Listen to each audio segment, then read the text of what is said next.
Assalamualaikum warahmatullahi wabarakatuh. Kenalkan, baru satu episode Teknik Komputer 2017. Di sini sebagai aslab untuk modul 4. Ya.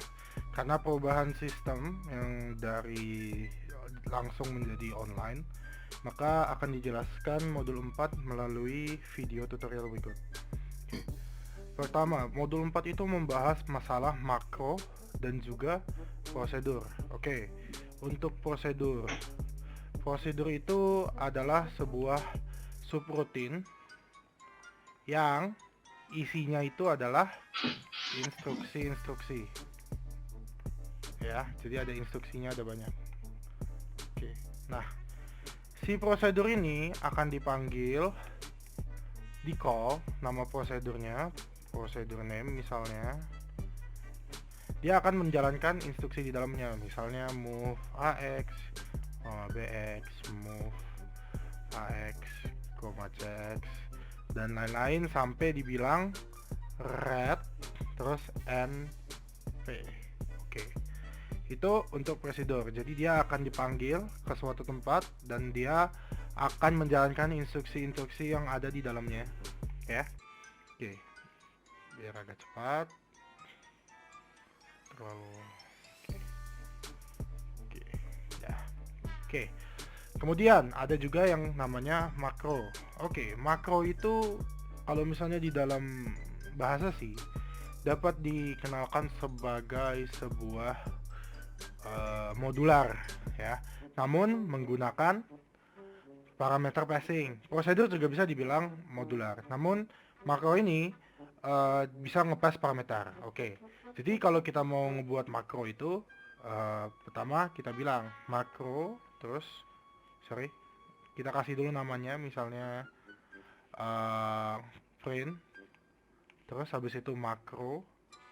Nah setelah itu masukin parameter yang pengen kalian buat, contoh A, habis itu B, dan seterusnya berapapun parameternya. Nah si makro ini instruksinya itu bisa apa aja juga sama, cuman dia harus memakai parameter ini. Nggak harus sih, cuman maksudnya lebih baik menggunakan. Contoh kayak Lea dx, a, terus sampai apapun dan terakhir diselesaikan dengan nm. Dia tidak memerlukan red. Oke, lanjut. Nah, apa yang membedakan prosedur dengan makro? Oke, kita jelaskan satu-satu. Sebuah prosedur itu instruksinya bisa lebih dari 10. Sedangkan makro biasanya instruksinya lebih kecil dari 10. Oke. Kemudian yang membedakan prosedur dan makro lagi adalah sebuah prosedur lebih sedikit menggunakan memori. Oke, menggunakan memori. Sedangkan makro lebih besar menggunakan memori. Oke. Kenapa? Hal ini bisa dijelaskan dari makro itu ketika digunakan dia akan mengcopy isi dari makro yang kita buat. Misalnya makro 1 itu apa isinya, itu ada 3 line instruksi. Jadi ketika nanti assembler memanggil si makro ini, dia akan memasukkan kode ini di copy ke tempat codingan kita. Jadi nanti ada 3. Jadi kalau kalian manggil makro sebanyak 10 kali, berarti nanti ada 3 dikali 10 instruksi yang dimasukkan. Makanya dia menggunakan lebih banyak memori. Oke. Nah, sedangkan kalau prosedur enggak. Kenapa? Ketika kita call prosedur ya, dia akan mengempush IP dari CS ya kan ke stack. Nah, di stack ini disimpan data address kita, Nah, kemudian kita lompat ke tempat prosedur itu berada. Misalnya namanya prosedur 1. Terus isinya ada 20 instruksi 20. Ini dia cuman dipanggil sekali dan dibuatnya cuman sekali, yaitu di prosedur ini aja. Oke, dia nggak di-copy ke codingan, makanya dia lebih sedikit memerlukan memori.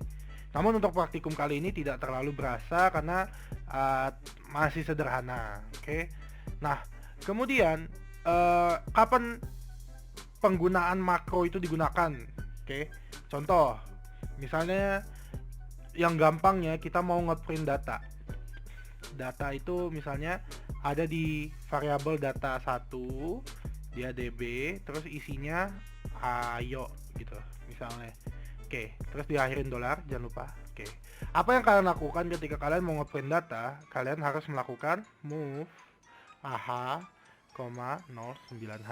Kemudian Lea DX, data 1 toh. Ya. Kemudian kita bilang interrupt 21H. Ini yang harus kalian lakukan ketika kalian mau ngeprint data 1. Nah, kalau kalian perlunya ngeprint tapi secara general, ada misalnya kalian memiliki beberapa data yang kalian bisa punya. Misalnya data 1, data 2, data 3. Oke. Terus kalian bingung gimana caranya supaya kalian nggak masukin 3 codingan ini secara satu-satu. Yaudah, kalian buat makro dari codingan ini. Kalian bilang ini print nama makronya, makro. Terus kalian bilang parameternya misalnya put char, ya, put char. Oke, kalian ganti nih yang data satunya, jangan pakai data 1, tapi jadinya pakai put char. Jadi nanti apapun variabel yang dimasukkan ke put char akan dimasukkan ke dx. Oke, nah kalian tinggal panggil nih, misalnya kalian mau ngeprint data 2, berarti nanti jadinya print data 2. Jadi nanti yang kalian pass adalah data 2 sebagai pucar, pucar dimasukin ke dx lalu di print. Kalau mau manggil yang data 3 berarti print data 3. Oke, paham? Ya udah, lanjut. Itu salah satu pengaplikasiannya. Terus untuk prosedur. Nah, di prosedur ini sebetulnya sama makro itu bedanya nggak terlalu banyak. Kalau prosedur kan itu modular, tapi nggak ada parameter yang di pass. Jadi kalian bisa masukin apa aja, jadi bebas lah kalian mau ngapain. Oke? Nah, jadi untuk prosedur sama makro sebetulnya perbedaannya itu. Kemudian yang kita pakai di modul ini adalah interrupt 21H. Interrupt itu sebetulnya mengakses keyboard sama keyboard dan monitor. Jadi nanti ada terminal yang keluar. Nah, biasanya yang kepake itu move AH09H, 01H, dan 02H. Ini bisa kalian cek di internet apa aja fungsinya, karena kalian juga mengakses dari rumah. Oke. Nah, terakhir yang perlu dijelaskan, prosedur dan makro itu mempunyai dua sifat, yaitu near dan far. Oke. Near kalau kita mainnya di intersegment, jadi belum jauh lompatannya, nanti akan berpengaruh di tasem. Oke. Dan far itu kalau kita udah main di intrasegment. Oke.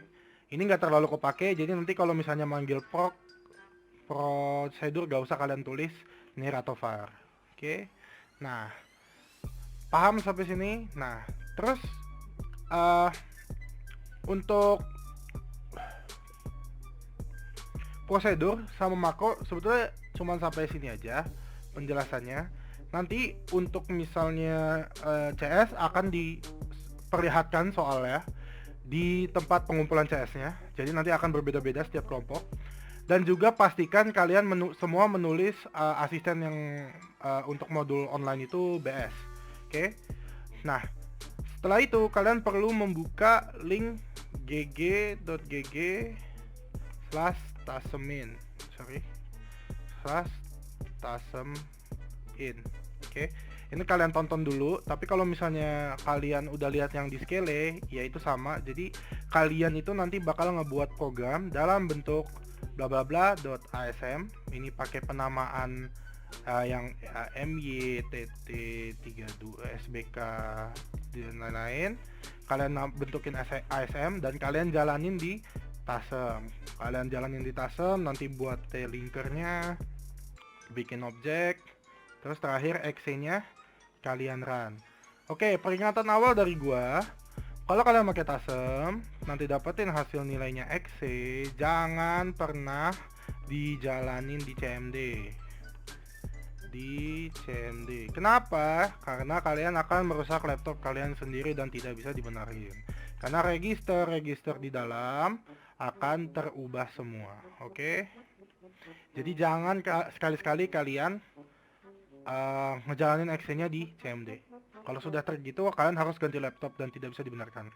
Oke, mungkin untuk penjelasannya sampai sini. Sekiranya kalau ada salah mohon maaf. Wassalamualaikum warahmatullahi wabarakatuh.